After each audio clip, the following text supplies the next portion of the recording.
Arratsaldeon eta ongi etorri Europar elkarrizketen topaketa berri honetara.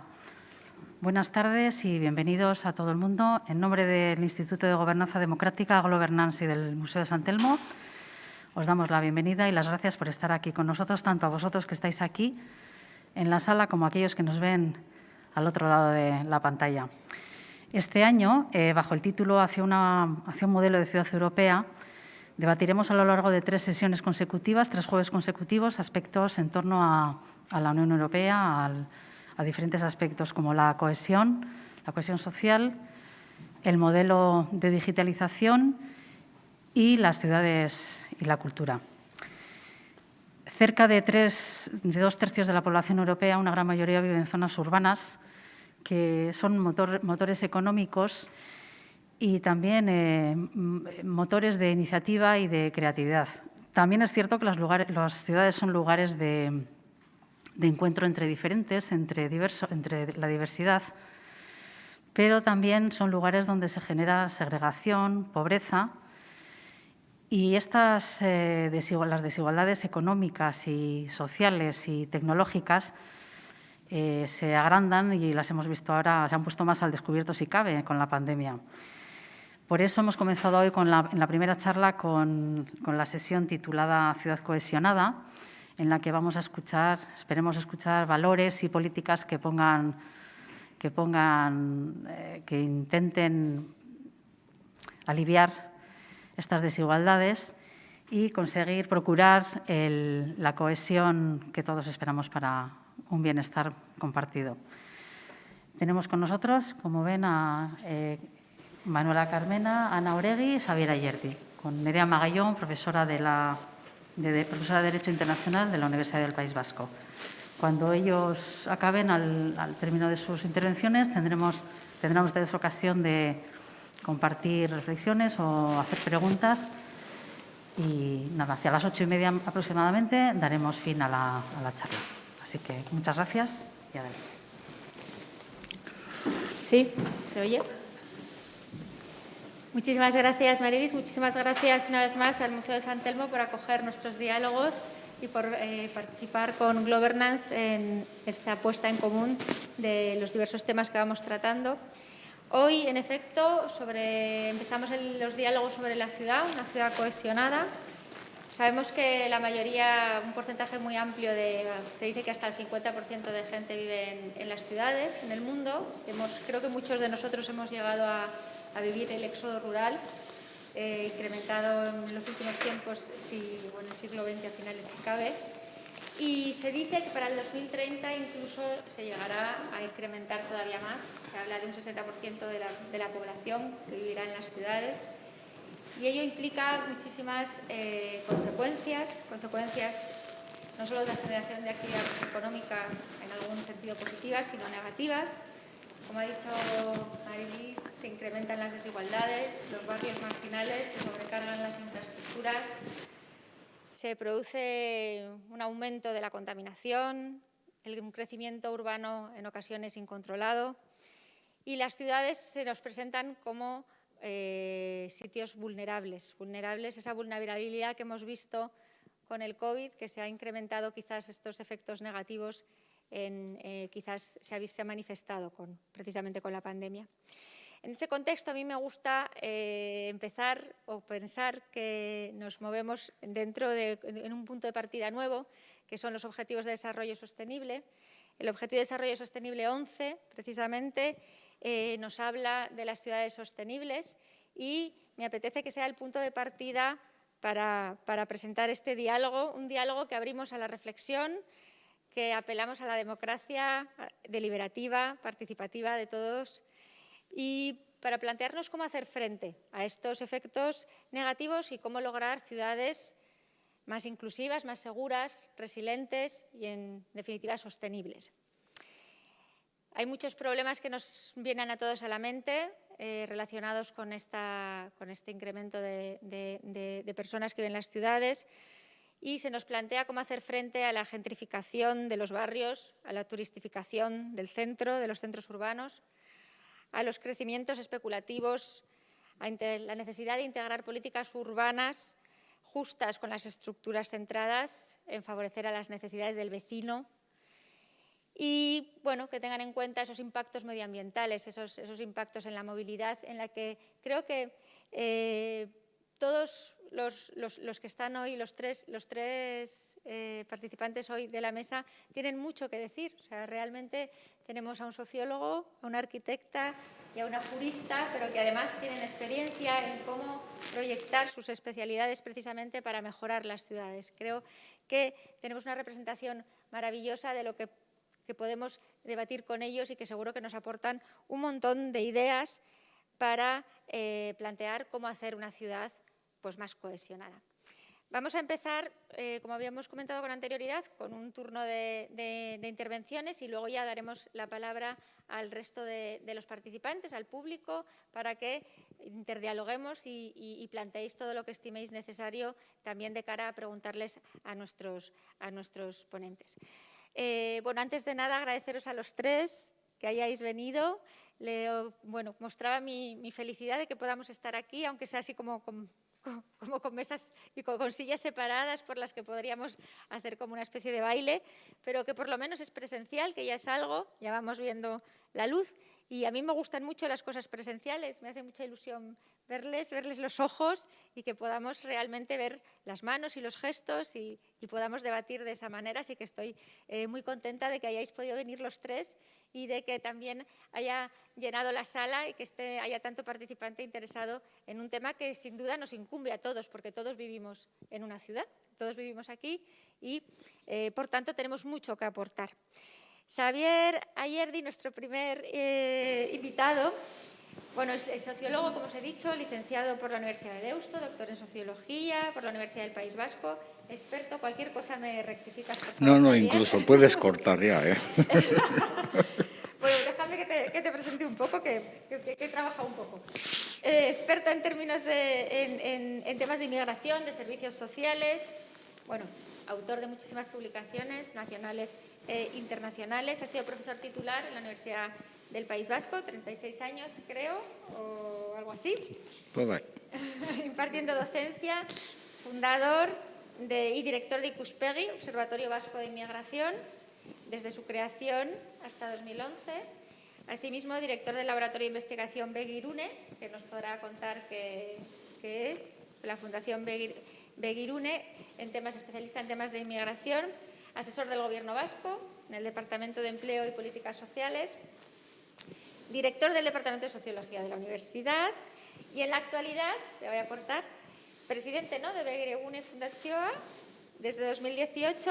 Ha participado en múltiples proyectos desde esa perspectiva de inmigración social y de cohesión, y yo he rescatado entre ellos la redacción del 5º Plan de Actuación en el ámbito de la ciudadanía, la interculturalidad y la inmigración para la Dirección Política, Familiar y de Diversidad del Gobierno vasco, que creo que pues nos viene realmente un poco relacionado con lo que vamos a tratar hoy. Al resto los seguiré presentando según vayamos haciendo las intervenciones. Así que, Xavier, cuando quieras, por favor. Bueno, pues arratsaldeon, mila esker Nerea, mila esker baita Globernantzeri eta mila esker San Telmo museori, gonbite honengatik eta aukera hau ematen didalako. Ni ez naiz oso aditua gai urbanoetan baina nire aportazioa egingo dut. Aldudan neurrian eta moduan. 10 minutu ditugu moduan, harira joango naiz. Bueno, pues muchas gracias por darme esta oportunidad. Y yo, en principio, empezaría definiéndome o haciendo una autodefinición rectificada, ¿no? Yo hasta hace poco pensaba que como Zapatero era un optimista antropológico, pero hace poco leí un libro que Boaventura Sousa de Santos se definía como un optimista trágico. Entonces me ha pillado en ese momento esta charla, de optimista trágico y, digamos, de un cierto optimismo, pues, digamos, desencantado. Estoy en esa fase ahora mismo. Evidentemente, la ciudad en la sociología es fundamental, porque en el fondo, pues toda la teoría de la modernización toda la creación de la sociedad moderna normalmente llevaba como 2 o 3 fases, ¿no? Se decía que una sociedad se modernizaba en la medida en que se industrializaba. En la medida en que se industrializaba, adquiría una cultura industrial, luego se urbanizaba. Una vez que se urbanizaba, eso daba lugar a una sociedad normalmente democrática.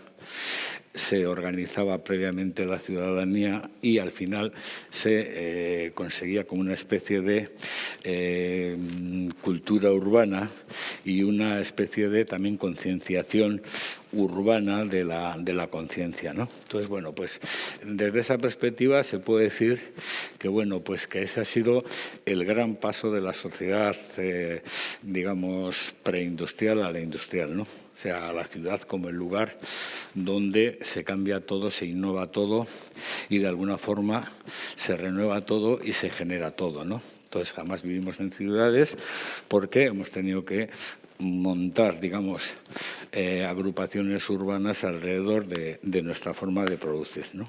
Entonces ha habido como una especie de centralización. Y esa centralización pues está ahí, con lo cual pues la ciudad siempre tiene una parte de proyecto urbano y a la vez un proyecto social, ¿no? Y normalmente detrás de cada proyecto urbano y detrás de cada proyecto social ha habido una ideología que en cada momento ha alimentado cómo tenía que ser esa urbanización en el plano físico, ¿no? Y por ejemplo, pues yo simplemente como deberes para casa, por ejemplo, pues quien no haya visto, le invitaría a ver pues la película esta de Ken Loach, que es El espíritu del 45, el de la constitución del estado de bienestar en Inglaterra y cómo después de una ciudad y un país totalmente arrasado se plantean hacer una sociedad igualitaria basada en el estado de bienestar con un tipo de vivienda y con un tipo de urbanización igualitario, absolutamente horizontal y, curiosamente, promovido por corrientes conservadoras, ¿eh? O sea, esto no fue, digamos, una obra de una ingeniería urbana. También la ciudad más fea que he visto en mi vida, desde esa perspectiva, y me tocó desde muy joven, fue Katowice, en Polonia. Aquello me desanimó muchísimo en su momento porque dije, si este es el realismo socialista que yo quiero, pues es para asustarse, ¿no? Pero bueno, tenemos esta película de Ken Loach y luego tenemos películas pues, más recientes como puede ser la serie de White o la película de Crash, ¿no? Que a mí me parecen de alguna forma un origen y un final de toda una transición, ¿no? Entonces, detrás de cada proyecto urbano ha habido un proyecto social, ha habido un proyecto ideológico. Claro, el tema es que hoy por hoy me da que hay una amalgama muy grande.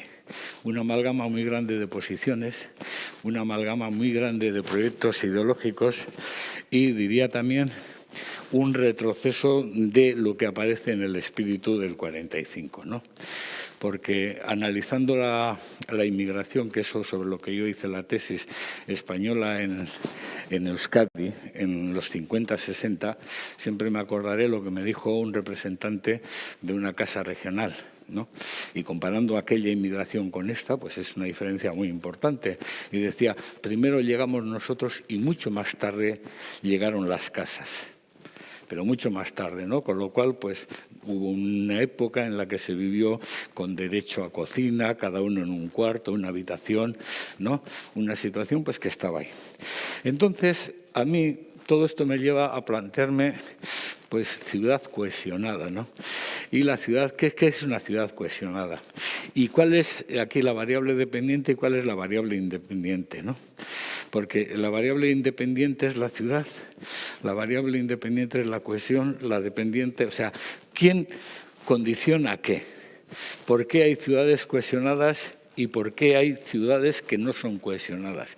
Y si lo que aporta el valor realmente de la cohesión es la ciudad, ¿no? Entonces ahí me entran dudas porque primero la palabra cohesión me genera, digamos, ciertos anticuerpos también, pero bueno, la asumo porque está muy, digamos, muy extendida, muy aceptada. pero me da la sensación de que muchas veces el referente de qué es la cohesión es muy difícil de saber, ¿no? Entonces tienes que ir a elementos de decir, bueno, pues una ciudad cohesionada, una sociedad cohesionada es en la que hay poca diferencia social entre los diferentes sectores, clases sociales, entre el quintil superior o el inferior, entre los que están arriba, los que están abajo, una sociedad donde el elemento clase pues no está, digamos, no es centrífugo, sino que, bueno, tiende hacia el centro, tiende hacia digamos, a abigarrarse en el centro, ¿no? Que sería lo que daría lugar a una ciudad cohesionada.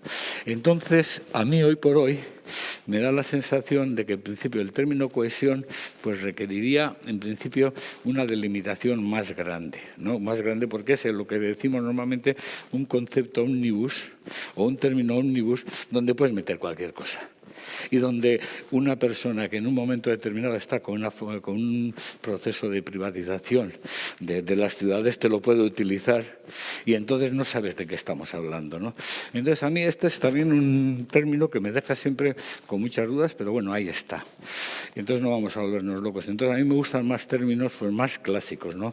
Términos como integración social, donde sabes realmente pues, que estás hablando de unas diferencias sociales menores, donde quizá está más claro el poder, pero donde también la integración social remite a que los que tienen un poder ejercen ese dominio, pero a su vez las clases dominadas también están en el reparto, mientras que una sociedad cohesionada, vete tú a saber dónde está la gente, dónde están los sectores, dónde están los públicos, ¿no? Entonces, claro, leyendo algunas definiciones de cohesión, simplemente la cohesión social designa en sociología el grado de consenso de los miembros de un grupo social o la pertenencia o la percepción de pertenencia a un proyecto o a situación, como dices. ¿Y esto qué es? Pues vete tú a saber. Partiendo de que no sé si es la ciudad la que condiciona la cohesión o es la cohesión la que condiciona, a mí me da la sensación de que estamos en un mal momento para ir a ciudades cohesionadas.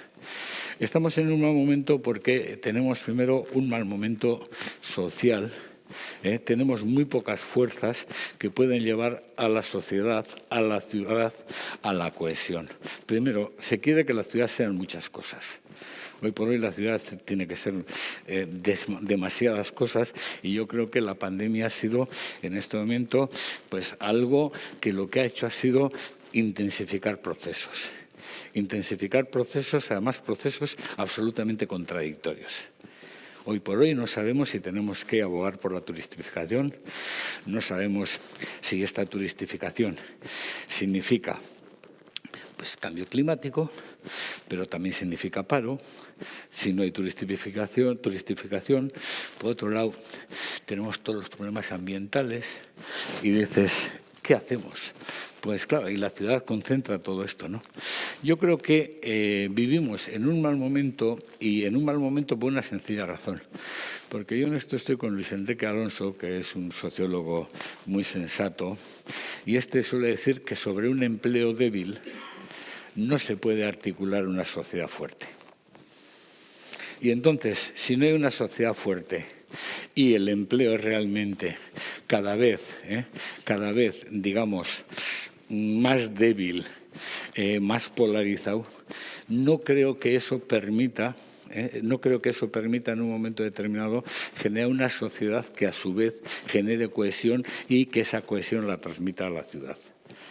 O sea, no va a ser posible en un entorno de este tipo, porque hoy por hoy la ciudad, los centros de la ciudad, los lugares donde ha vivido muchas veces pues, las clases obreras, pues están empezando a ser zonas exclusógenas. Estamos viendo grandes proyectos que empezaron, por ejemplo, para ser zonas de alquiler, ¿no? Y hemos visto qué tipo de procesos están dando. Nosotros, agraciadamente, tenemos unas ciudades de tamaño menor, tenemos unas ciudades relativamente pequeñas, tenemos un contorno, pues, si vemos, por ejemplo, si pudiéramos ver los procesos migratorios, pues ha sido muy interesante, por ejemplo, del 12 al 20, como en Guipúzcoa, casi la migración ha subido, mientras que en Vizcaya ha habido un retroceso y en Álava ha habido un retroceso. En el fondo, detrás de eso está el proceso y el trabajo industrial. Es decir, no son procesos que ocurran de cualquier forma, mientras que en Guipúzcoa se ha mantenido la migración, porque ya hoy tenemos que distinguir entre 3 tipos de migración. Tenemos que distinguir los que han nacido aquí, niños y niñas nacidos aquí, que siguen siendo extranjeros, porque básicamente tienen padres y madres africanos. Tenemos una inmigración que ya está muy nacionalizada, hasta una tercera parte está nacionalizada, básicamente latinoamericana, y luego tenemos la población que está llegando.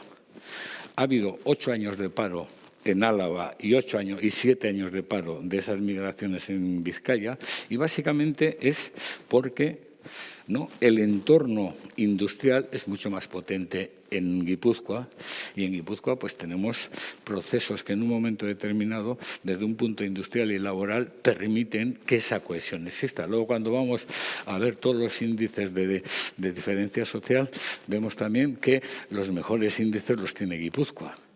Con mucha diferencia. Claro, es que en Guipúzcoa todavía el 40% es trabajo industrial en algunas zonas. Claro, sobre un trabajo industrial del 40% en zonas muy importantes, automáticamente toda la estructura de la ocupación es mucho más sólida. Entonces, desde esa perspectiva es desde donde yo no veo que la ciudad per se, de una forma autónoma, pueda constituir cohesión. La cohesión tendrá que venir, y aquí es donde ya voy a parar y de momento no voy a prolongar más mi intervención para ceñirme, me habré pasado ya, me imagino, pero para ceñirme al tiempo, yo lo que creo es que se necesita y hay que buscar impulso institucional en todos los ámbitos. Es decir, en el fondo, detrás del proyecto del Estado de Bienestar hubo una opción ideológica institucional. Y en este momento lo que necesitamos es una opción ideológica institucional. Tenemos que olvidarnos de todo lo que sabemos, o de gran parte de lo que sabemos. Tenemos que ponernos en unos escenarios absolutamente nuevos, renovados. Tenemos que pensar si tenemos que decrecer y si con esto nos tenemos que cargar el turismo y con esto desaparecen los procesos de gentrificación, o si vamos hacia unas rentas básicas. Es decir, yo lo que creo es que en este momento básicamente lo que requeriríamos sería cohesión e impulso institucional para repensar cuál es el escenario que viene. Porque el escenario que viene, si no, va a ser de una ciudad de muy poca cohesión, porque va a ser una ciudad en la cual, pues quizá lo que se dé es lo que en procesos de Estados Unidos pues puede darse, ¿no? Ciudades fortificadas o zonas fortificadas, donde la gente, los triunfadores, dicen que no quieren saber nada con los pobres o con los perdedores. Entonces, eso en nuestro caso se puede dar en el interés de las ciudades, porque, por ejemplo, pues en Bilbao hace poco me contaban que ya están funcionando con la hipótesis de que las tiendas van a desaparecer de las plantas bajas de las calles. O sea, pero en un escenario de 15, 20 años, que no va a haber tiendas, que no va a haber comercio.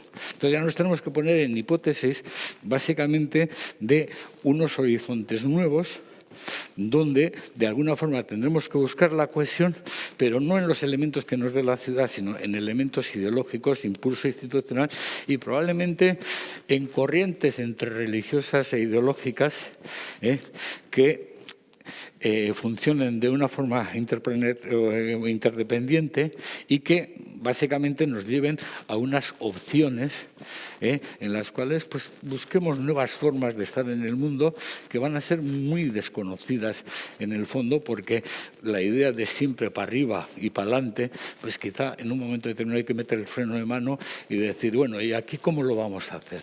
Desde luego yo no creo cuando se dice, no, queremos hacer la ciudad de las apps. Pues, es que no tenemos tamaño. O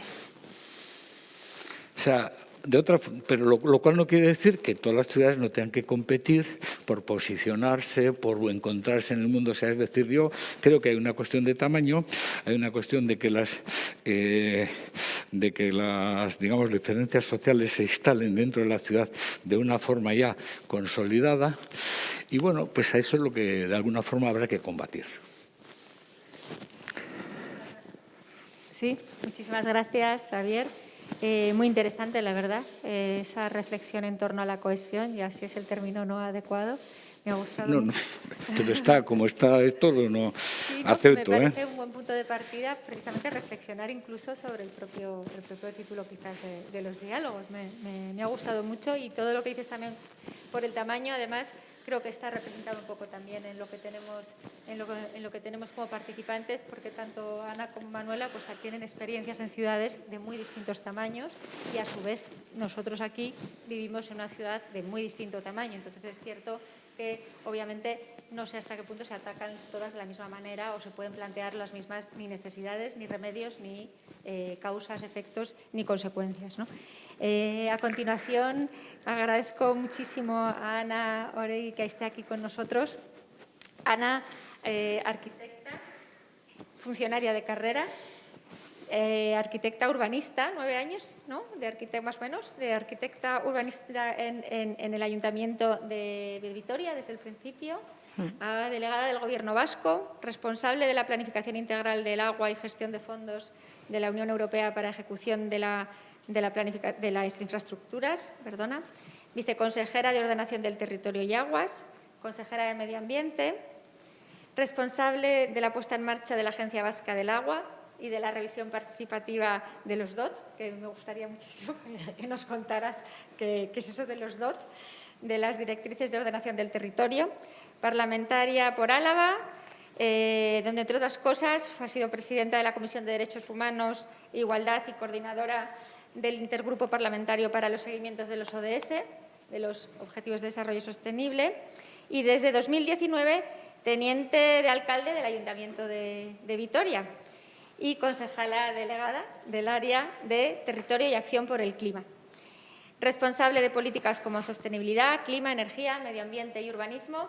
Creo que representa muchísimas de las cosas de las que nos apetece hablar en un diálogo como este. Así que, Ana, eskerrik asko, adelante.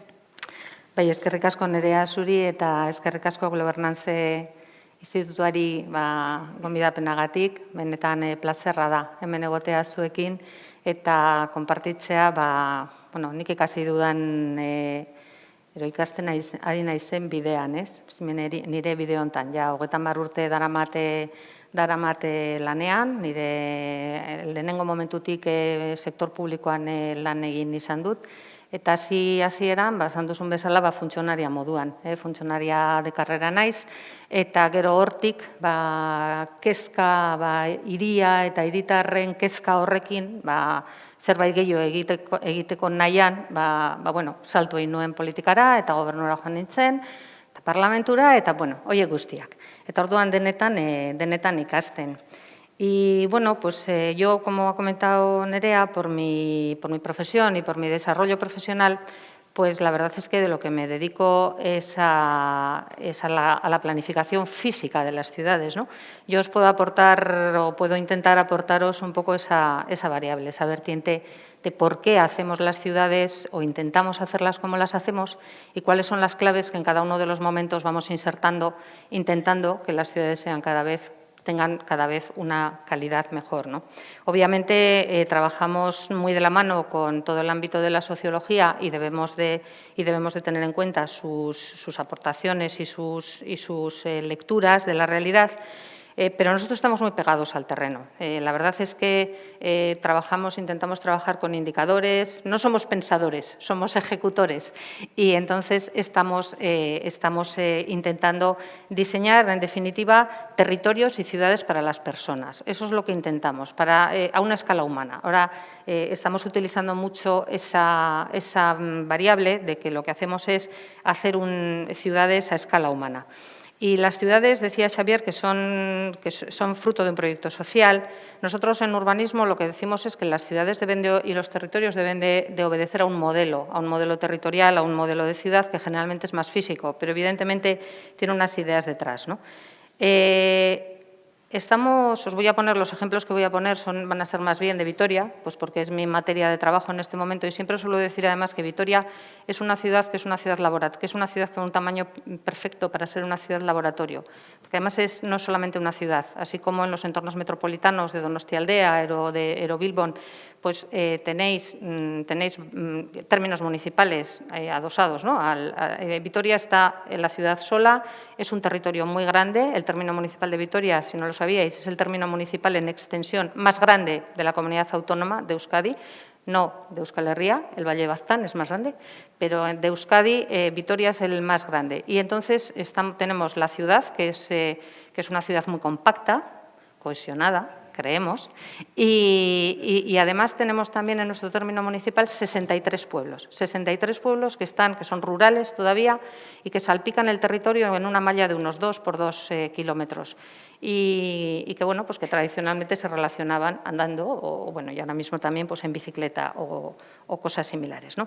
Entonces, con esta materia prima que tenemos, que es una ciudad muy interesante y su territorio para poder trabajar y para poder testar políticas, pues intentamos definir esa ciudad a escala humana que os comentaba. Voy a dar un pequeño salto, ya que me has provocado, voy a dar un pequeño salto al territorio de Euskadi, quiero decir, porque en mi época en el Gobierno vasco, cuando tuve las responsabilidades de consejera de ordenación del territorio, entre otras cosas, pues lanzamos efectivamente la revisión participada de las directrices de ordenación del territorio. Y creo que vivimos en un territorio privilegiado, sinceramente, y no hay más que abrir los ojos al mundo para verlo, por muchas cuestiones. Somos afortunados, hemos nacido aquí porque hemos tenido esa suerte, pero realmente es un territorio, el de Euskadi, también el de Vitoria, es un territorio muy equilibrado, que las fortalezas, todos tenemos fortalezas y debilidades en todas las ciudades, pero creo que hay un equilibrio y que, bueno, esas directrices de ordenación del territorio lo que hacían era intentar reforzar los equilibrios e intentar que todo el territorio funcione de una manera armónica, ubicando los usos en el territorio e insertando en esa revisión participada que hicimos, pues insertando cuestiones como la igualdad, como la sostenibilidad, el cambio climático, cosas que hasta ese momento no se habían insertado, porque bueno, las planificaciones, las anteriores directrices de ordenación del territorio eran de los años 90. Hicimos la revisión, que se han aprobado en el 2019, creo, o 2020. 2020 se han aprobado las nuevas. Pues bueno, han sido todos esos años, casi 30 años, por lo tanto el modelo necesitaba ya ponerle otras cuestiones, ¿no?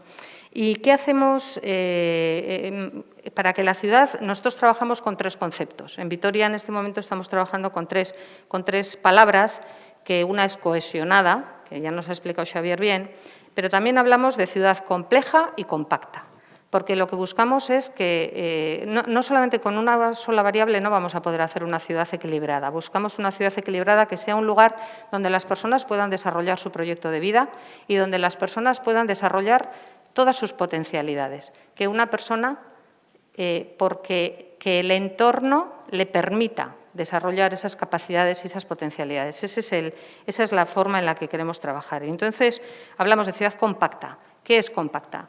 Es una ciudad donde las cosas están cerca, donde las personas se pueden mover con facilidad, donde conoces a tus vecinos, donde se establecen relaciones de comunidad y donde tiene sentido el comercio de barrio, por ejemplo, tiene sentido la haurreskola de cercanía, tiene sentido que los niños vayan andando al colegio. Que una ciudad sea compacta quiere decir todo eso. Quiere decir, además, que gastamos menos dinero en transporte, que emitimos menos CO2, que la gente tiene que emplear menos tiempo y, además, el tiempo que emplea es más tiempo de calidad, porque no tiene nada que ver tener que ir con el coche, hacer no sé cuántos kilómetros y por unas carreteras o por unas calles bueno, pues más antipáticas, o que tú puedas ir dando un paseo, cruzando el parque o por unas calles arboladas puedas ir tranquilamente a tu trabajo o a buscar a tus hijos, ¿no?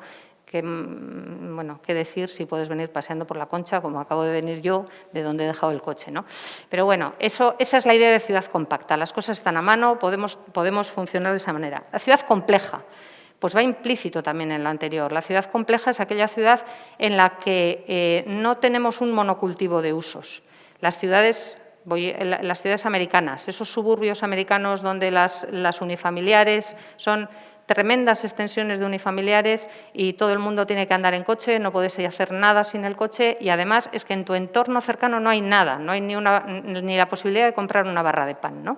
Solemos decir, eso es un monocultivo, eso no es complejo. Y eso empobrece la vida de cada una de las personas que habitan esos sitios. A veces el sueño ese de la casa con jardín, por ahí en el campo, pero al final pues eso lleva a este tipo de tejidos que no son complejos, que no tienen la complejidad que nos permita pues esas relaciones, esas interacciones. Y todo ello, pues bueno, también ayuda, aunque no lo llega a completar, a la ciudad cohesionada, ¿no? Y la ciudad cohesionada, pues llegamos por medio de, yo creo que sobre todo, por un modelo social, obviamente, por unas ideas muy claras y por dotar a esas ciudades complejas, cohesionadas y compactas de servicios, y de servicios que estén al alcance de todo el mundo. En Vitoria, en los años, pues al inicio de la democracia, todos sabéis que tuvimos un alcalde emblemático durante muchos años, el alcalde Cuerda, que tenía una idea de ciudad en la cabeza, tenía muy claro el modelo de ciudad. Y entonces, desde un principio, era en los años 60, años 70 y 80, una inmigración muy fuerte. Vitoria, como otras ciudades vascas, pues triplicó su tamaño, se encontró con una inmigración, en este caso del Estado español, muy fuerte, y integró esas personas de una manera ordenada. Yo suelo decir, ahora a veces nos asustamos con los retos de la inmigración. Si ya lo hemos hecho, nuestra sociedad ha sido capaz de integrar en unos volúmenes de personas tremendos, triplicando, cuadriplicando nuestras ciudades. Por tanto, creo que tenemos ejemplos en nuestro propio acervo que son dignos de ser mirados, ¿no? Y decía, el alcalde Cuerda en aquel momento lo que estableció fue una política de centros cívicos. La gente de Vitoria suele decir, esto es normal, esto hay en todos los sitios. Luego van por ahí y dicen, no, si no hay en todos los sitios. En este momento Vitoria tiene 14 centros cívicos repartidos por todos los barrios, accesibles a todo el mundo, con servicios de todo tipo y pelaje, desde ludotecas, bibliotecas, espacios para que los chavales estudien, jueguen, deporte, cultura, teatros, etcétera, etcétera, uno en cada barrio. Eso supone un coste muy grande también de servicios y, por tanto, bueno, pues hay una reflexión también importante que hacer, ¿no? Cada decisión que tomamos en la ciudad pues nos lleva a dilemas. Turismo, economía, empresa, medio ambiente. Bueno, también a veces nos dicen Vitoria es una ciudad verde, pero bueno, es fácil, ¿no? Vitoria es una ciudad pequeña, está ahí como en una zona muy natural, tal. Pues no. Vitoria es una ciudad industrial. Vitoria tiene anda en el 27% así del PIB industrial. Tenemos una industria de automoción con unos retos por delante tremendos. Vive de la automoción en una gran parte, con una gran factoría de Mercedes y una gran factoría de Michelin, y con todos los retos que afronta la industria del automóvil en este momento, ligados a la sostenibilidad, cambio climático, emisiones, etcétera, etcétera, pues la ciudad se encuentra ante un dilema. A mí muchas veces en los debates me dicen, estáis apostando por la movilidad blanda, por la bicicleta, tal, ¿qué va a pasar con las fábricas de Vitoria, ¿no? Entonces, cualquier decisión pues lleva unos dilemas importantes. Bueno, en esos años 80, esa incorporación de los centros cívicos, ese modelo social de acercar los servicios a todos los lugares. En los años 90, Vitoria apostó por lo verde. Cuando nadie hablaba de lo verde, cuando nadie hablaba de la sostenibilidad, Vitoria apostó por una política de sostenibilidad. Y bueno, integramos la naturaleza en la ciudad, se fue integrando infraestructuras verdes, cosas que luego han ido teniendo nombres, soluciones basadas en la naturaleza, infraestructuras verdes, servicios de los ecosistemas, los nombres han venido después. Pero bueno, esa integración se inició en los años 90 y la verdad es que es lo que nos ha llevado a una identidad de ciudad en este momento, y una identidad de ciudad y una calidad de vida para los ciudadanos, porque eso en el COVID, también ahora, por ejemplo, lo hemos visto, a 2 minutos y medio de cualquier portal de Vitoria tienes una zona verde, no un parquecito pequeño, un gran parque, una zona verde, un anillo verde, que lo puede disfrutar todo el mundo y que al final pues se reconoce como un gran valor y un gran activo de la ciudad. En los años 2000, eso fue en los años 90 y seguimos con ello, y en los años 2000, pues la movilidad para mí en este momento yo creo que es uno de los factores fundamentales de la cohesión. Creo que el servicio público de la movilidad, la movilidad como servicio público, no tanto como infraestructuras por donde movernos, sino cómo damos los servicios públicos de la movilidad para que todo el mundo los pueda usar de una manera cómoda y fácil. Creo que ese es un gran reto en el que estamos inmersos en este momento todas las ciudades. Y termino, porque lo quiero dejar ahí por si alguien quiere coger luego para el debate, la rehabilitación de los tejidos urbanos. Ese es el gran reto actualmente. Toda Europa está con el mismo problema. Tenemos barrios que son de la época de la industrialización, de esa época de la inmigración que decía, años 60, años 50, años 60, barrios que la calidad edificatoria pues no es la de ahora, obviamente, tienen problemas de aislamientos, muchos no tienen ascensores. Eso, la gran ola de rehabilitación que requiere Europa, toda Europa, es importantísima y tenemos que saber cómo hacerlo para que la población que habita esos barrios siga manteniéndose en esos barrios y no se vean expulsadas por determinados modelos, ¿no? Muchísimas gracias, Ana. Y, bueno, a continuación pasamos la voz a Manuela Carmena. Creo que te lo han puesto difícil porque Madrid es una ciudad a la que yo adoro, pero que estas políticas que dice Ana tan maravillosas son complicadas de sostener. Es una ciudad muy grande, ahí el tamaño que insistía Xavier es importante y es significativo en lo que puedes hacer. Y para hablarnos de Madrid o de lo que quiera, tenemos a Manuela Carmena, abogada laboralista, juez, vocal del Consejo General del Poder Judicial, asesora del Gobierno de Patxi López, fundadora de Yayos Emprendedores, escritora y alcaldesa de Madrid.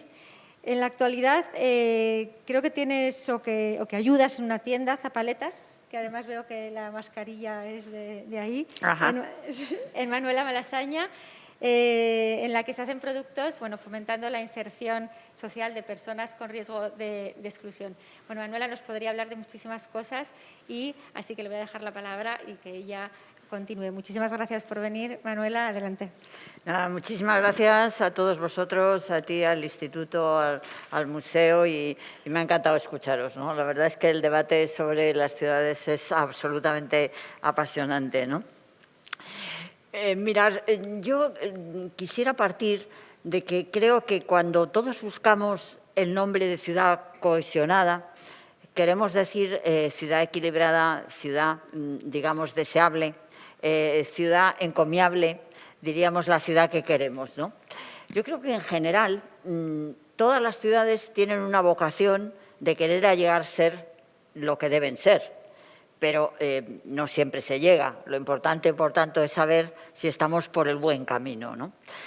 Entonces, en mi opinión, y lo que me ha significado para mí ser alcaldesa de Madrid, fue el que creo que es necesario definir de entrada cuáles son los grandes principios que deben ser los momentos, digamos, dinamizadores del progreso de una ciudad.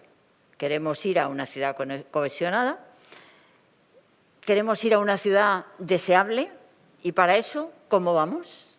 Bueno, pues yo creo que hay tres principios que son fundamentales y que de alguna manera algún día deberían formar parte a lo mejor de la ley de la ciudad, de la Constitución de la ciudad, no lo sé.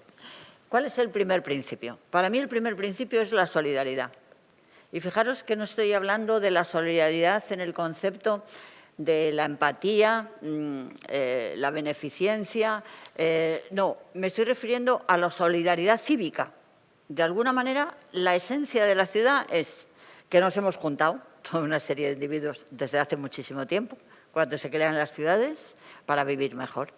Y nos hemos constituido como un organismo vivo que tiene una circulación sanguínea y que si de alguna manera esa circulación sanguínea se entorpece, se obstaculiza, se corta por un lado, el riego sanguíneo, la ciudad explota, la ciudad no puede tener el equilibrio, la cohesión necesaria, ¿no? Para mí la solidaridad cívica implica las obligaciones que tienen que tener todos los que viven en la ciudad para cumplir los objetivos deseables del bien común, de la buena vida, de la ciudad cohesionada que queremos, ¿no? Y voy a poner un ejemplo que a veces se nos olvida, ¿no? Yo creo que si hay una ley en España que ha dado un resultado extraordinario, es la ley de la propiedad horizontal. Casi todos vosotros estoy segura que vivís en una casa, en un piso, que forma parte de una comunidad de propietarios. Eso no lo había antes, eso fue una creación muy inteligente en un momento determinado.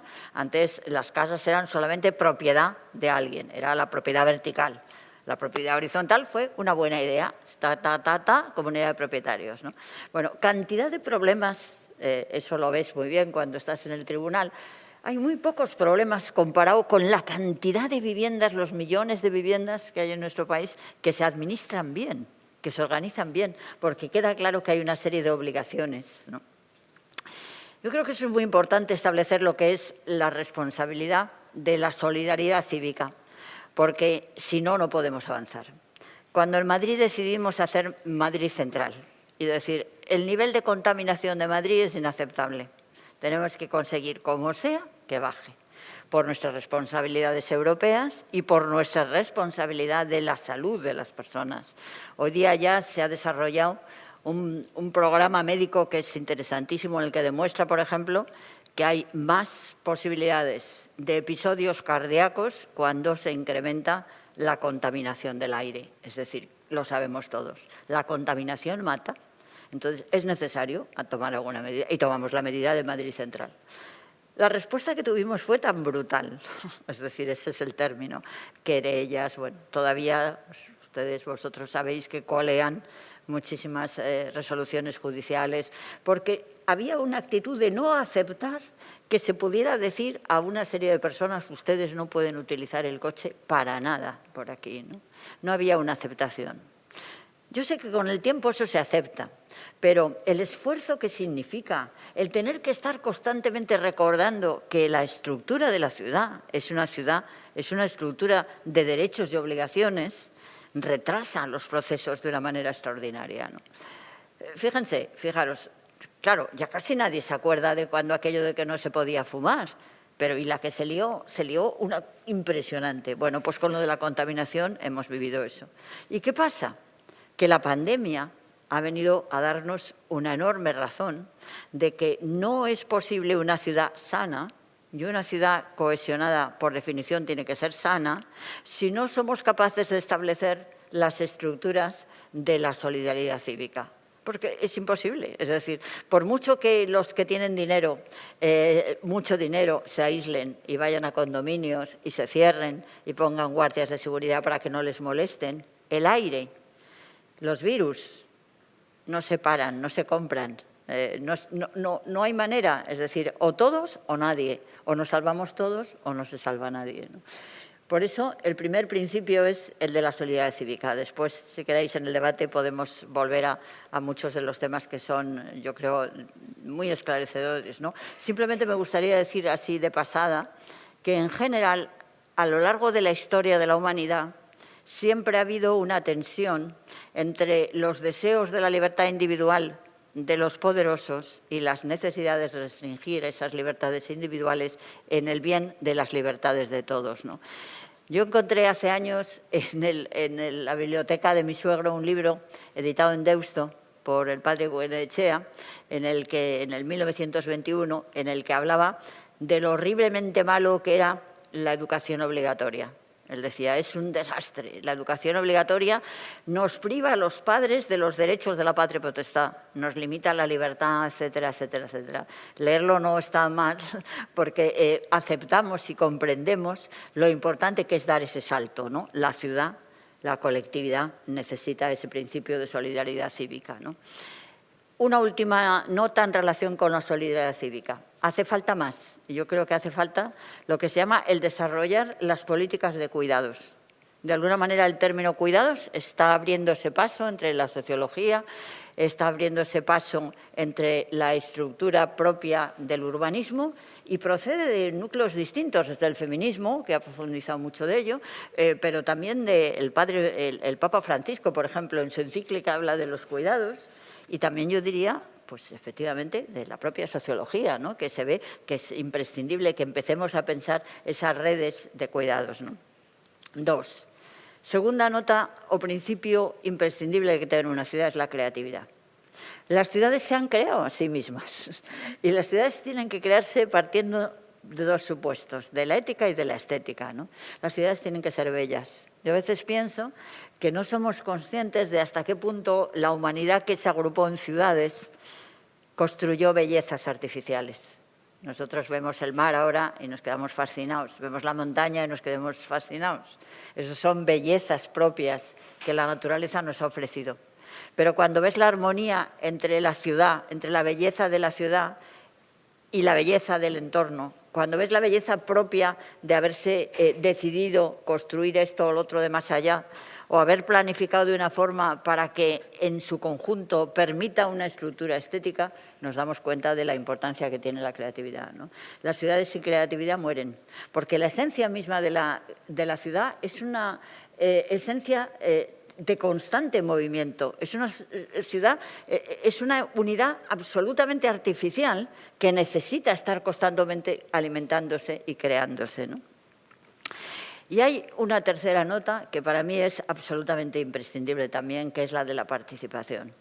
Hoy día es imposible plantear que una ciudad puede ser cohesionada si solamente pensamos que los actores son desde lo que significan las cúspides de la dirección, si estamos hablando de los municipios, de las comunidades. No puede ser que una ciudad sea cohesionada si no hay una acción participativa de los ciudadanos. Se ha hablado muchísimo de la participación, sabemos que hay muchos avances en ese sentido, pero yo creo que nos faltan algunos verdaderamente importantes y que no tenemos, ¿no? Porque nos hemos acostumbrado muchísimo a lo que yo llamo la participación reivindicativa. Quizá por el desarrollo de nuestra propia historia de nuestro país, todos los grandes movimientos de participación ciudadana surgieron en el filo de la transición, tratando de reivindicar, conseguir el cambio de un determinado régimen que era una dictadura, lo que sea. La verdad es que la sociedad española y las ciudades españolas, en concreto la ciudad de Madrid, a pesar de su riqueza y de su particularidad y de su enorme ensamblaje de diferencias, tienen poca posibilidad y tienen poca acción de lo que ya llamo la participación colaborativa. Hay mucha más participación reivindicativa que colaborativa. Claro, ¿qué sucede? Que estamos en un momento en el que yo creo que tenemos que pensar que igual también la participación es una responsabilidad que se deriva de esa estructura de la solidaridad cívica, ¿no? Por ejemplo, todos aceptamos que llegan las elecciones y nos llega una cartita a casa, pues nos han nombrado de mesa, pues resulta que tengo que estar, y todos lo aceptamos, porque aceptamos esa solidaridad. Yo creo que estamos en un momento en que tiene que haber una representación por sorteo de los ciudadanos en la estructura de la participación de las ciudades, ¿no? Nosotros lo pusimos en marcha en el ayuntamiento y fue extraordinario. Nos dio poco tiempo para valorarlo y si no hubiéramos, aunque ganamos las elecciones, no pudimos gobernar porque el grupo de la derecha era muchísimo, bueno, fue un poquito, muchísimo no, fueron 2 votos, ¿no? 2 concejales, ¿no? Pero el resultado fue espléndido. Creamos un observatorio sistemático por sorteo de todo el trabajo que se estaba haciendo en el Ayuntamiento de Madrid. Eran 40 personas, había un joven de 17 años, una señora de 80, y empezamos a ver cómo se debatía y cuál era el nivel, digamos, de enriquecimiento que podía darse a la sociedad, ¿no? Yo creo, y no os digo nada nuevo, los que me conocéis un poco, creo que sabéis un poco cuál es mi visión respecto a el encanallamiento que estamos viviendo ahora con el debate político, el encanallamiento que estamos viviendo con las estructuras de los partidos políticos, que aunque tengan que seguir estando y que pensemos que su función es esencial, no nos parece que sea esta la acción, la actividad que están teniendo la más deseable, ¿no? Por eso yo creo que es imprescindible que haya una participación por sorteo, sin perjuicio de que es necesario que haya todavía una estructura muy sistemática también de participación reivindicativa y colaborativa, ¿no? Y ahí yo quisiera poner un ejemplo. A mí me parece que no sé, las experiencias que habéis tenido en las ciudades sobre las que estamos hablando. En Madrid nosotros ensayamos por primera vez, no lo había habido nunca, los presupuestos participativos. Y la verdad es que hubo muchísimas propuestas de presupuestos participativos muy razonables, hubo una grandísima movilización. Sí, bien. Luego, ¿qué ocurrió? Que la Administración el ayuntamiento, las correspondientes juntas de distrito, no teníamos capacidad para dar la respuesta que la sociedad nos había pedido. Y yo creo que en muchas ocasiones los presupuestos participativos desilusionan, desaniman en la medida en la que tardan, son ineficaces, no acaban de conseguir los objetivos que se pretende. Conclusión, yo creo que tenemos que empezar a tener algo que no lo tenemos claro y que para mí es muy importante. La participación no puede ser solamente la participación público-privada, tiene que haber participación pública social. Y eso tiene que significar que si se acuerda, por ejemplo, llevar una obra en concreto, la puede hacer la sociedad sin más. No es necesario que se haga con toda la estructura de la contratación pública, etcétera, que significan unas estructuras que están pensadas tan para lo grande que acaban siendo extraordinariamente negativas para lo pequeño, ¿no? Yo creo que, por tanto, es imprescindible que seamos capaces de idear una participación diferente.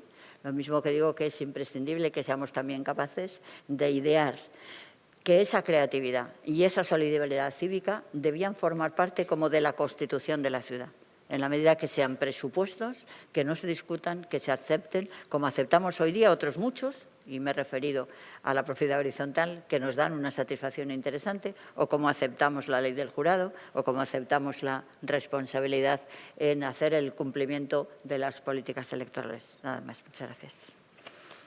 Muchísimas gracias. Muchísimas gracias, Manuela. Muchísimas gracias, Xavier y Ana. Os cedo la palabra. Cualquier cosa, creo que los 4 que estamos aquí sentados coincidimos en esa necesidad de deliberar, de participar todos, de democracia deliberativa y colaborativa como ciudadanos. Y sí, pues quizás de distinta manera, pero lo han puesto creo que los 3 encima de la mesa. Yo creo que Madrid sí que ha tenido tradición de asociacionismo vecinal. Yo soy nacida en Donosti, criada en La Prospe, y sí que creo que hemos tenido tradición de asociacionismo vecinal. Vitoria me parece una ciudad increíblemente verde. Yo cuando voy y lo bien que huele me alucina. Y lo de los centros cívicos, yo creo que aquí, en cierto modo, en Donosti, a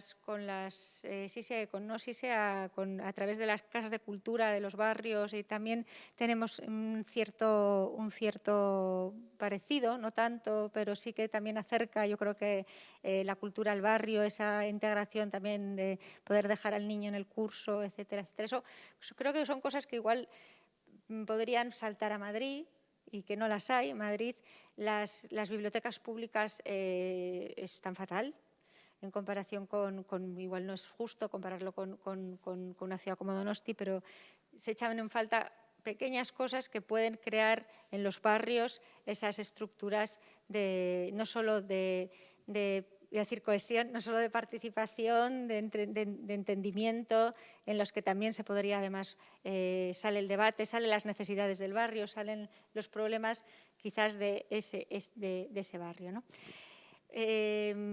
Así que cualquier cosa que les queráis preguntar, os invitamos a participar, o que queráis decir sin necesidad de preguntar. Igual los propios ponentes también, entre ellos, si os queréis intercambiar algún tipo de...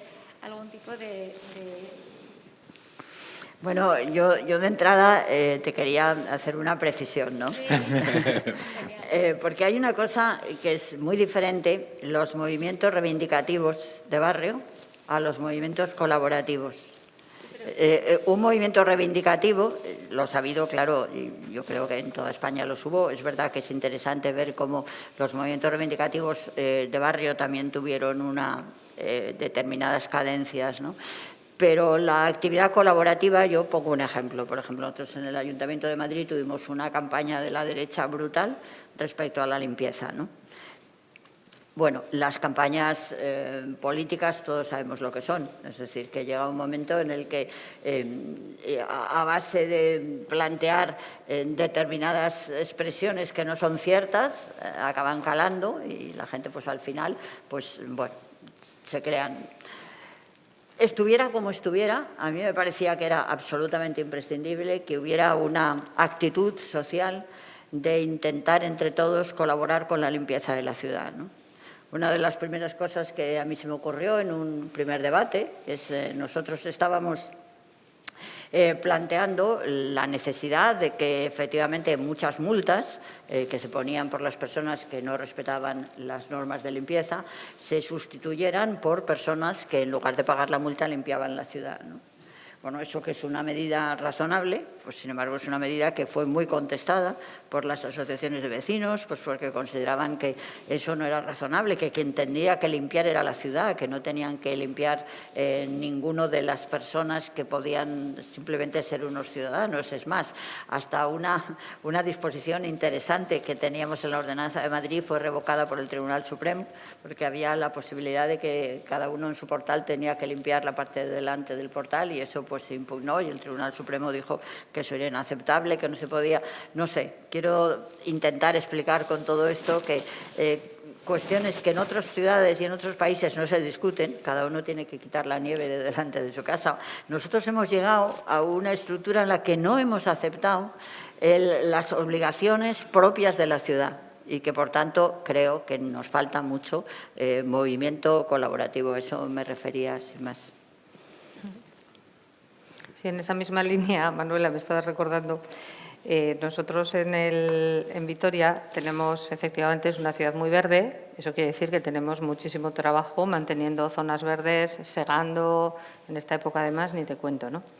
Y entonces, pues una cosa que da mucha guerra son los alcorques, por ejemplo, pues como la limpieza de la ciudad, pues los alcorques también.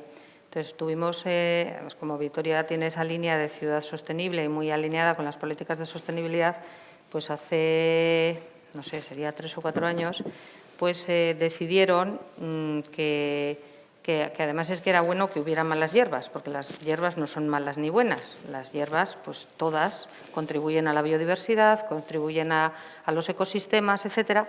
Y entonces, bueno, pues que se iba a hacer una gestión tanto de zonas verdes urbanas como de alcorques, diferente y más natural, digamos.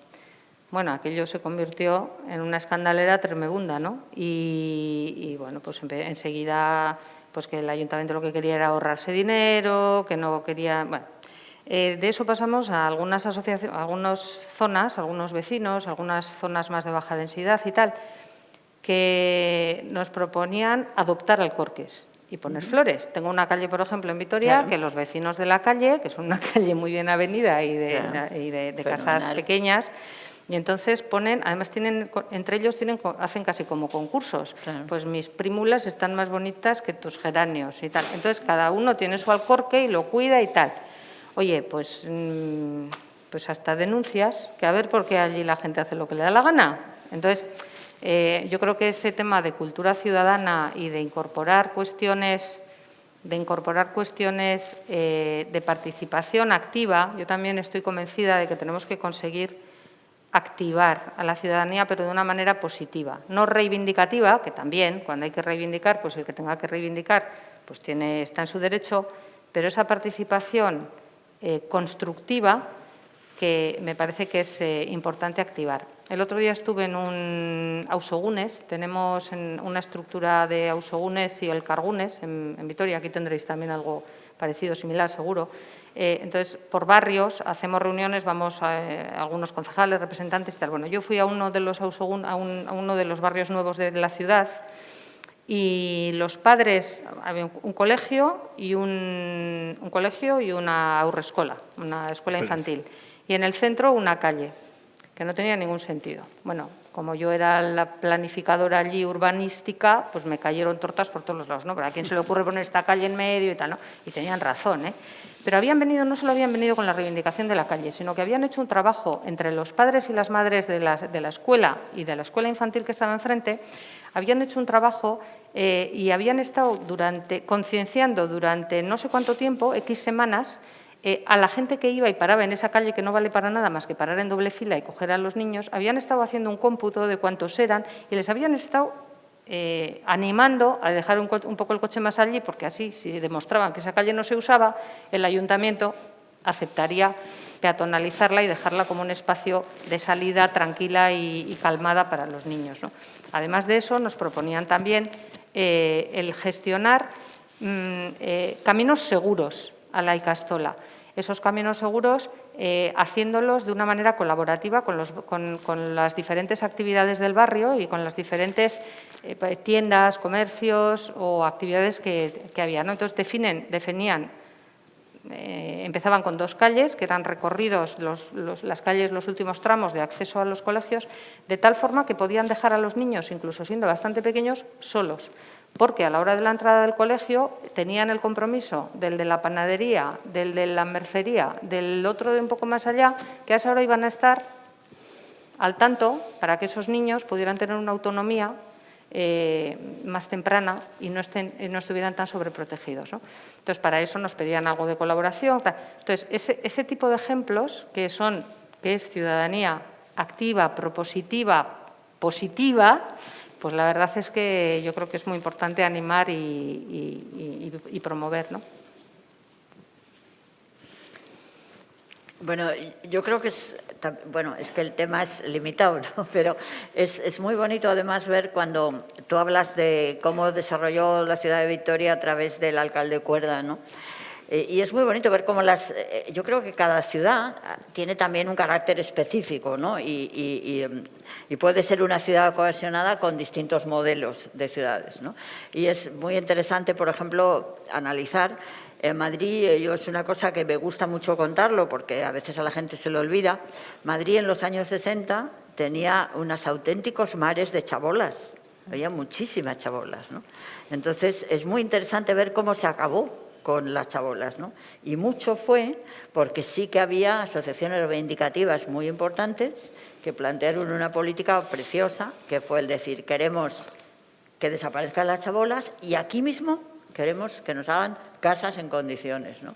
Entonces, por ejemplo, hay un barrio que es el barrio de Orcasitas, que cuando la gente va a Madrid pues no se le ocurre ir a verlo, pero es un barrio fantástico, estupendo, es decir, con unas viviendas estupendas, que tiene, por ejemplo, una cosa que muy pocas ciudades lo tienen, grandes barrios, ¿no? Que tiene una central única de calefacción. Entonces tiene una central única de calefacción que merece la pena visitarla, aunque no está dentro de los guiones de lo que se visita de esa ciudad, en la que se da calefacción y agua caliente a todo el barrio, con unas condiciones de economía extraordinaria y luego además es que hay que ver cómo está la central, ¿no? Entras allí y es un sitio precioso, con flores, cuidado, y es todo por la asociación de vecinos.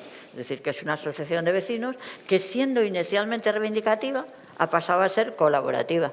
Es decir, porque llega a tener nada más y nada menos, te quiero decir, que la central de agua caliente y calefacción. Entonces, cuando la crisis del 8 no sufrieron, porque tuvieron calefacción y agua caliente cuando estábamos viviendo en la ciudad el enorme problema de la falta de calefacción, de los cortes de luz, de todo lo que sabemos que estábamos viviendo, ¿no? Entonces yo creo que es muy, muy interesante profundizar en esto, ¿no? Uno de los problemas que yo más he sentido de no poder acabar, nosotros creamos en Madrid lo que se iba a llamar el campus participativo, porque hacíamos una especie de palacio de asociaciones en la Casa de Campo, de los edificios que antes formaban parte de una cosa que se llamaba, pues, había el pueblo de España, que había unos pabellones enormes de cada una de las grandes ciudades de España, pues en 3 grandes pabellones construíamos lo que iba a ser la casa de las asociaciones pensada para que cualquier asociación vecinal pudiera tener un pequeño tal y luego tener todos los elementos comunes, ¿no? Pero sobre todo porque iba a haber a su vez una disciplina universitaria, iba a ser un campus universitario para hacer una especialización en la participación urbana, ¿no? Y lo que era la participación de la ciudad, ¿no? El proyecto quedó prácticamente a punto de inaugurarse, pero el partido el equipo que está ahora, que está formado, como todos sabéis, con el apoyo de Vox, el Partido Popular y Ciudadanos, pues se lo ha dado a los bomberos y se ha hecho en lo que iba a ser el campo participativo universitario, pues se ha hecho un departamento de bomberos, ¿no? Son cosas que pasan. Pero yo creo que la necesidad de profundizar desde el punto de vista universitario en la participación y la necesidad de que las ciudades tengan como su propia constitución en la que esté establecidos los derechos y deberes, claramente, yo creo que ayuda mucho al desarrollo de la ciudad cohesionada. Bueno, yo creo que sí.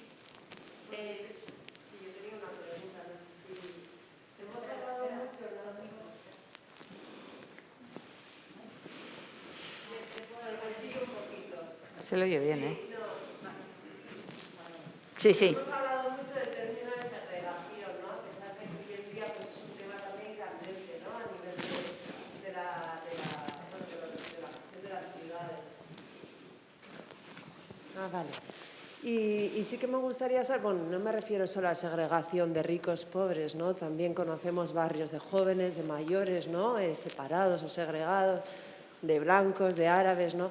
Es un tema que a mí especialmente me preocupa y sí que me gustaría saber desde vuestra perspectiva pues cuáles creéis que son las medidas, las políticas, las iniciativas que funcionan mejor o cuáles estáis probando y creéis, bueno, no sé cuál es ese camino, ¿no? Que comentaba Carmen, de decir cuál es el camino que nos puede llevar, ¿no? a una mejor ciudad en ese sentido. Pues no sé, si queréis yo... No, empieza. Bueno, a mí sinceramente me parece que es un debate eterno el tema de la segregación en la ciudad, ¿no? Hay una cosa muy interesante y es Concepción Arenal se la conoce por haber sido una persona que trabajó mucho en relación con las vidas en las prisiones y tal. Pero de ella se la desconoce la capacidad que tuvo de ser una mujer extraordinariamente emprendedora que creó la primera asociación de construcción de viviendas obreras, de viviendas que se llamó la Benéfica, no me sale ahora el nombre, pero una cosa de ese tipo, ¿no? Y es muy curioso porque ella misma decía, cuando explica por qué se hace esto, estamos hablando del 1800 y pico, ¿no? Entonces explica que acababa de sufrir ver cómo en una de las casas del centro de Madrid alguien que vivía en La Guardilla le habían desahuciado, ¿no? Y entonces ella decía, ¿puedo hacer barrios más lejos de donde están viviendo el centro para que la gente no viva en las Guardillas y pueda haber casas que están en condiciones y tal? Bueno, eso, como tú sabes, también luego se cuestiona, y se cuestiona mucho. Ana Hidalgo, la alcaldesa de París, en la intervención que tuvimos, ella nos dijo, yo voy a hacer lo imposible para hacer una mistura, ¿no?, para que en los barrios haya viviendas de diversos precios, ¿no?, y que puedan... Yo creo que son operaciones que se intentan, ninguna con mucho éxito, ¿no?, porque hay muchos factores. Entonces, es cierto que en un determinado contexto, si tú pones pues esa articulación, no sé, yo no sé ahora mismo, quizá me falte por decir algo que yo creo que es muy importante, ¿no?, que si lo que para mí son las normas o las reglas o los principios para llegar a buen fin son importantes, tan importantes como ellos es después estar constantemente evaluando los resultados que hemos tenido, ¿no? Yo creo que, por lo que a mí me dijo Ana Hidalgo, no me parece que haya dado mucho resultado esa política, la han seguido también en Londres, ¿no?, esa misma política. No creo que se forme de verdad algo que sea muy contrario a la segregación, ¿no? Me parece que podemos intentar mucho mejor, quizá, buscar estructuras de relación entre distintos sectores de la ciudad, ¿no?, y que haya más porosidad y que buscar, por ejemplo, pues algo que obligue a un sector de la ciudad a acudir a esa zona de la ciudad y a hacer un intercambio, ¿no? No sé, pero tampoco estoy muy segura de que dé resultado. Por ejemplo, todo el tema de los grandes, el palacio este del tenis que se hizo en Madrid, pues se hizo en un barrio muy obrero, que es el barrio de San Fermín. Y la verdad es que no se ha conseguido la integración. Es decir, porque cuando hay los grandes, la Copa Davis, pues va allí la gente con sus coches y tal, y entonces, pues sí, a lo mejor los 2 o 3 bares que están ahí luego se van. Y San Fermín está tan desconectado en el fondo de ese gran centro de tenis como si no estuviera allí. Yo creo, en mi opinión, que es muy difícil y que a veces no tanto hay que buscar una estructura de segregación puramente física, sino que hay que buscar estructuras de relación que hagan más permeable unos con otros sectores en la ciudad. No, yo distinguiría ahí dos cosas, ¿no? Y yo creo que se puede traer, porque suele ser muy prototípico, el ejemplo escolar, que también conoces además a esto, ¿no? A colación, ¿no? Yo lo que creo es que las concentraciones, por decirlo de alguna forma, del tipo que sea, van a ser inevitables. Y que el hecho de la concentración en un momento determinado de obreros, clase obrera, un barrio nuevo que se hace, eso en principio a mí me parece que es un hecho relativamente inevitable y digamos, no voy a decir un hecho natural porque es un hecho artificial, pero un hecho natural, que se va a encontrar gente muy similar en determinados contextos. A mí me preocupa más que sobre la concentración haya políticas de segregación y cuáles son las causas de la segregación. Es decir, que donde tiene que haber, y yo, claro, los ejemplos, yo estoy absolutamente de acuerdo con todo lo que se ha planteado aquí desde una perspectiva de lógicas colaborativas, las lógicas reivindicativas, incluso entremezclarlas, porque parte de lo que son las ciudades actuales, pues igual en Donosti no es tan visible, pero si uno va a Bilbao y ve todas las laderas y lo que eran y el movimiento que hubo vecinal de barrios, es el que hizo ciudad. O sea, ahí fue fundamental pues todo lo que era Recalde, todo lo que era Santuchu, que era eso en los años 70, 75, que eran auténticos barrizales y eran ciudades, dormitorios y de barro, ¿no? Entonces, de alguna forma, entonces el movimiento reivindicativo hizo mucha ciudad. En el caso de las escuelas, pues hace falta grandes proyectos escolares y grandes idearios, porque en el fondo la sociedad también te va a ir en contra y a favor de la segregación. O sea, lo que tenemos que pensar es que, por ejemplo, en la escuela, pues los padres van a optar por el centro que estiman que mejor futuro, ¿no?, va a dar a sus descendientes. Entonces, ahí hay también una colaboración por parte de la sociedad en favor de la segregación. Entonces, el tema que a mí siempre, y por eso esta dinámica me parece que es extraordinaria, yo creo que el caso de Vitoria también es un caso diferente que viene desde la época del final del franquismo. No tuvo problemas como los de Bilbao, aunque sí los tuvo también, pero no tan acusados quizá.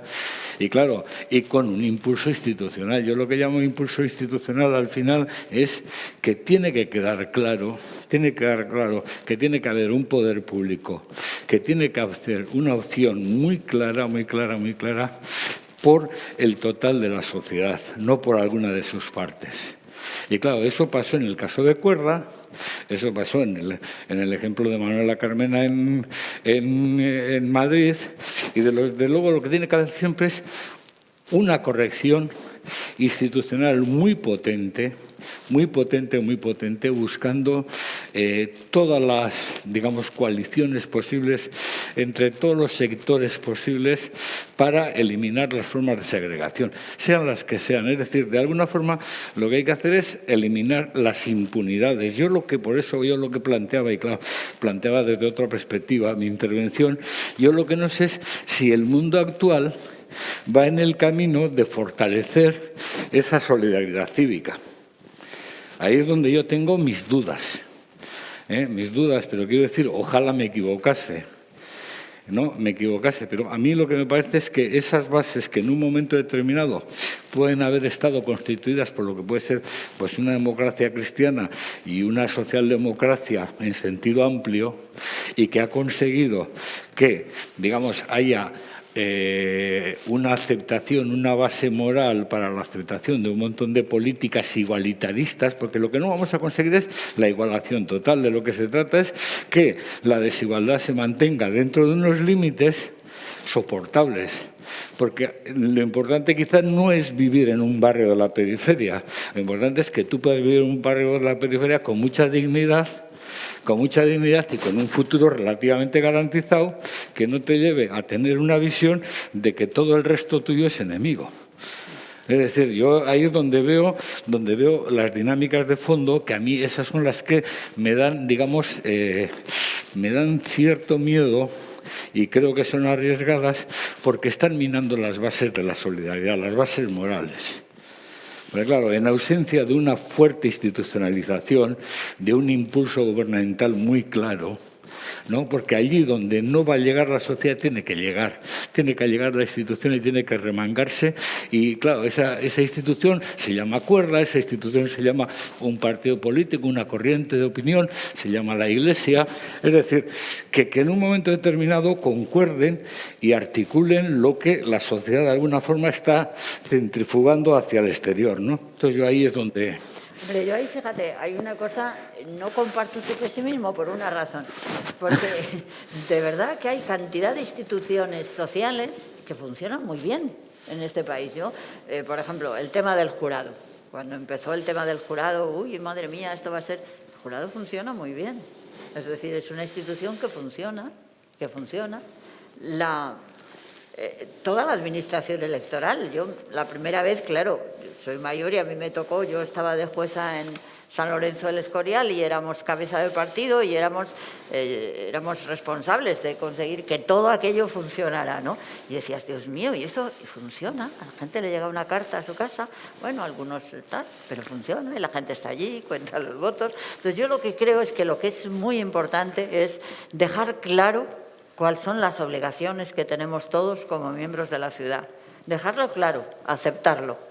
Y desde luego eso nos ayuda a sacarlo, yo creo, de lo que es terrible, que es el mal entendimiento de la acción política partidaria, ¿no? Que yo creo que eso hay algunas pautas que habría que establecer, ¿no?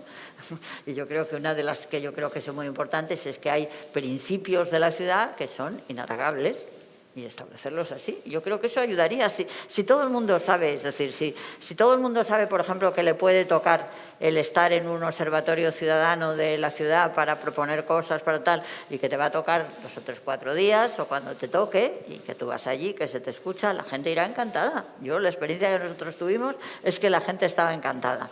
Les pusimos unos asesores y toda serie de cosas, la gente estaba encantada, porque tenía la posibilidad de decir, por ejemplo, presupuestos participativos. Espero que aquí o en Vitoria se hagan bien y no haya problema. Pero yo, en Madrid, es que a mí se me caía la cara de vergüenza, de verdad. Por ejemplo, pues yo qué sé, en un parque que pusimos pidieron que pusiéramos un muro de estos de escalar, ¿no? Pues que tardamos prácticamente 2 años en poner el muro. A mí aquello me parece terrible, ¿no? Pero es que la administración es extraordinariamente lenta, creo, ojalá en ciudades más pequeñas no lo sean así, pero es terrible. Y luego, eso sí, que no haya un recurso, que no haya una acción, porque eso tampoco hemos hablado de esto, y lo que significa las propias estructuras, que yo creo que por una serie de mal entendimiento, de estructuras jurídicas que están haciendo una función de gobierno y no una función puramente jurisdiccional de resolver un conflicto, ¿no? Este es un tema complicado, pero yo puedo deciros que a mí me hacía gracia, había un concejal en Madrid que era de UPyD y él decía, aquí el urbanismo en Madrid no lo hacen nunca en los ayuntamientos, lo acaban haciendo el Tribunal Superior de Justicia. Ya sé que no es lo mismo una ciudad más pequeña, menos problemas, bueno, pero eso es tremendo, ¿no? Porque es que de alguna manera, además, yo a veces piensas, pues si va a tener que decidir el Tribunal Superior lo que se va a hacer, mejor le consultamos primero. Oiga, usted de qué bueno, madre mía, eso es impensable. Eso es impensable en la estructura de administración, pero sería lo razonable. Si usted va a decidir, a ver qué le parece esto, ¿vamos bien o no? Lo que es terrible es que 10 años después, como nos pasó a nosotros con una oposición que se hizo en el Ayuntamiento de Madrid hace 10 años, lo habían hecho los anteriores, para conductores del Ayuntamiento, ¿no? Y después de 10 años, pues la declararon nula. Entonces, bueno, pues algunos habían muerto, otros ya llevaban... Claro, y entonces le dijimos al tribunal, oiga, por favor no lo declaren nulo. Digan ustedes que si hubo 4 o 5 que se quedaron sin la plaza, no se preocupe que nosotros, aunque sea, nos inventamos plazas para que la tengan y se acabe el conflicto. Pues no. Hubo que declararlo todo nulo, bueno, un desastre escandaloso, ¿no? Yo creo que eso también es importante, ¿no? Por lo menos yo lo he vivido con una, digamos, impotencia, porque es que realmente no puedes hacer nada, ¿no? Y no hemos encontrado un cauce. Y yo creo por eso que una estructura clara, no constitucional, pero sí de la ley de la ciudad. Porque ahora está todo muy disperso y es todo muy confuso. Y yo puedo poner una tienda de no sé qué o no puedo ponerla. O puedo poner el rótulo, pues no sé si usted... ¿Y cuánto es de una confusión, es decir, que cualquier persona que tenga un negocio pequeño puede venir y decir que ha tenido un inspector y que le ha dicho no sé qué y que no sabía, porque vivimos es tal la cantidad de normas que hay, no solamente en el ámbito municipal, sino en general, ¿no? Yo comentaba antes que eso de que las leyes no se evalúen, no se analicen. Desde la Constitución aquí en España ha habido 80.000 leyes. De esas 80.000 leyes, muchas ni sabemos lo que ha pasado con ellas, ni si se cumplen, ni no se cumplen. Pues eso, cuando llega el momento de plantearlo en las estructuras municipales, es tremendo. Cuando pasó lo del Brexit, desde el boletín oficial nos pidieron a nosotros, al ayuntamiento, que mandáramos todas las normas que teníamos en el ayuntamiento, porque pensaban que iban a venir muchas empresas inglesas y que iban, bueno, no sé, ni se llegaron a hacer, es que es una nube de normas. Muchas veces no sabe la gente ni lo que tiene que hacer, ¿no? Yo creo que todo eso hay que simplificarlo y que quede claro cuáles son los derechos que tenemos y las exigencias, las obligaciones. Y luego yo creo que es imprescindible que haya una participación ciudadana pura, sana, sin politizar, no sé, me parece. Esto nos lleva a otro debate, Manuela, la modernización de la administración, de las estructuras, de la racionalización administrativa. Estamos metidos en un mundo que no tiene ningún sentido, Hemos creado una bola en nuestras administraciones. Aquí, además, bueno, pues nuestras administraciones autonómicas por lo menos son jóvenes, ¿verdad? Y, sin embargo, hemos copiado todos los pecados y todos los males de las que nos precedían. Los ayuntamientos son más antiguos y, bueno, pues tienen muchos achaques y muchos problemas. Entonces, hemos creado, muchas veces es la justificación del propio trabajo, ¿no? Lo que llevamos, y siempre estamos todos hablando de simplificación de normas, de simplificaciones administrativas, etcétera, pero cada vez que se aprueba una ley se complica terriblemente más las tramitaciones, las administraciones que hay que hacer. O sea, en los planes generales de ordenación urbana, que son un poco el marco de trabajo de los municipios, pues donde ahí se dice claro, el local, el cartel, ahí dices las cosas, cómo tienen que ser y por qué, ¿no? Pues a mí me tocó trabajar hace más de 20 años en el plan general actualmente vigente en Vitoria y ahora estoy trabajando en el nuevo, en el que estamos, la revisión de aquel, no tiene nada que ver. En complejidad, en complejidad de tramitación, en complejidad de sectoriales, es una locura, es una absoluta locura. Nunca llegamos a término. De hecho, en el que estamos en este momento, la revisión empezó en 2008. Ahí seguimos. Luego, además, necesitas mayorías políticas, tal, que esa es otra película, ¿no? Pero vamos, es normal que un plan general tarde 10 años, pues para cuando se aprueba, pues ya está viejo. Está muy viejo. Pero no solamente eso, sino que está lleno de cantidad de cosas que son absurdeces, con perdón. Sí. Porque, vamos, yo, por ejemplo, recuerdo que un tema en Madrid es el que las persianas no podían estar por fuera porque entonces tenían una cota de habitabilidad mayor y tenían que estar por dentro, las persianas, ¿no? Bueno, eso ha generado conflictos que te mueres. Pero una cosa, bueno, no quiero ni decir lo de los ascensores. Es decir, que el conseguir que se hicieran ascensores en todos los edificios que no los tenían hechos, no sé, de verdad, no puede ser que y de alguna manera pues nos quejamos, lo decimos, pero seguimos igual. Y entonces eso es lo peor es que, por eso yo digo que es necesario que haya una participación nueva, no desde las estructuras de administración clásicas, sino que tiene que haber, y yo, por ejemplo, los presupuestos participativos, pues creo que lo mejor sería darles el dinero a los colectivos, que lo ganen a los colectivos y que ellos se encarguen de hacerlo, porque la administración pues es un sufrimiento.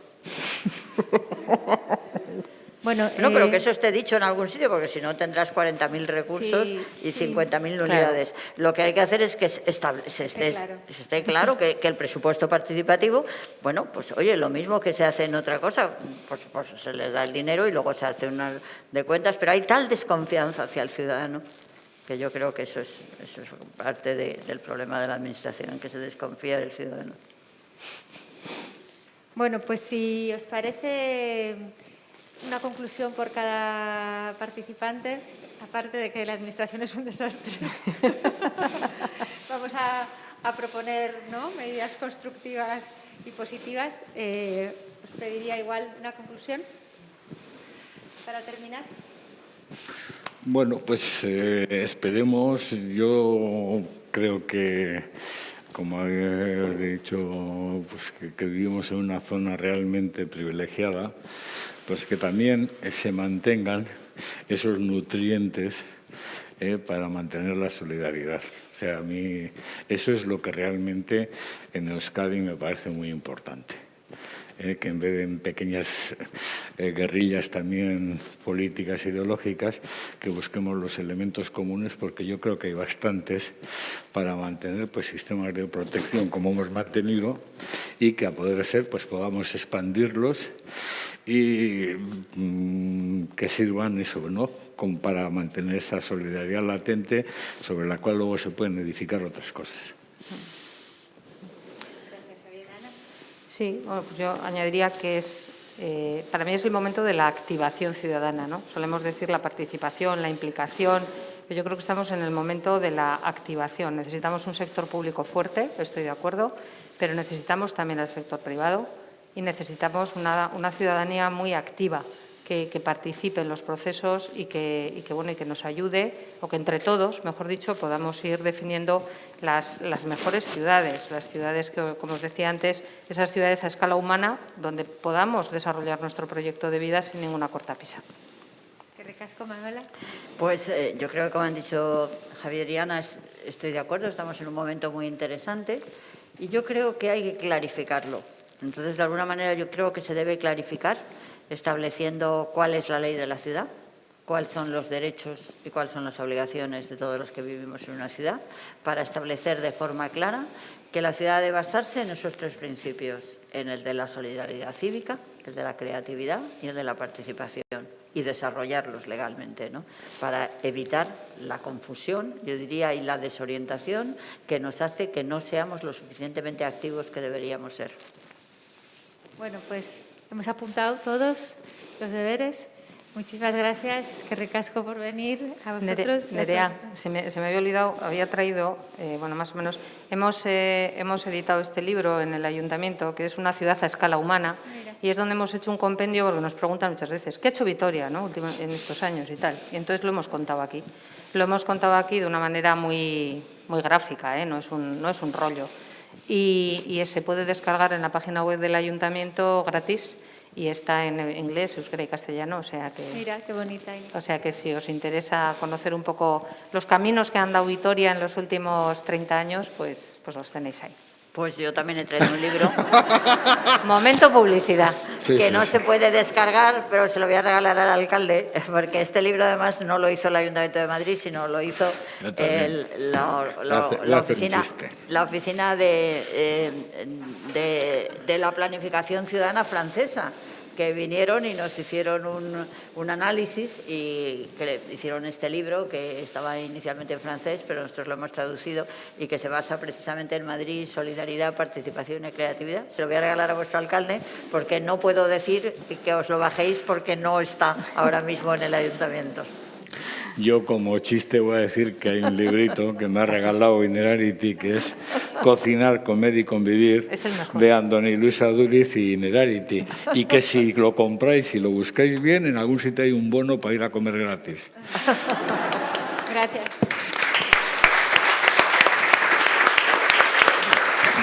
Nada, nos vamos. Bueno, antes de terminar, yo voy a echar mi cuña también publicitaria. El próximo diálogo de Governance en San Telmo, que será sobre el modelo europeo de digitalización, con Manuela Battaclini, Andrés Ortega Klein, Marga Robles y con Daniel Inerarity de moderador, que estáis invitados y ojalá podáis venir como habéis venido hoy. Muchísimas gracias a todos. Gracias.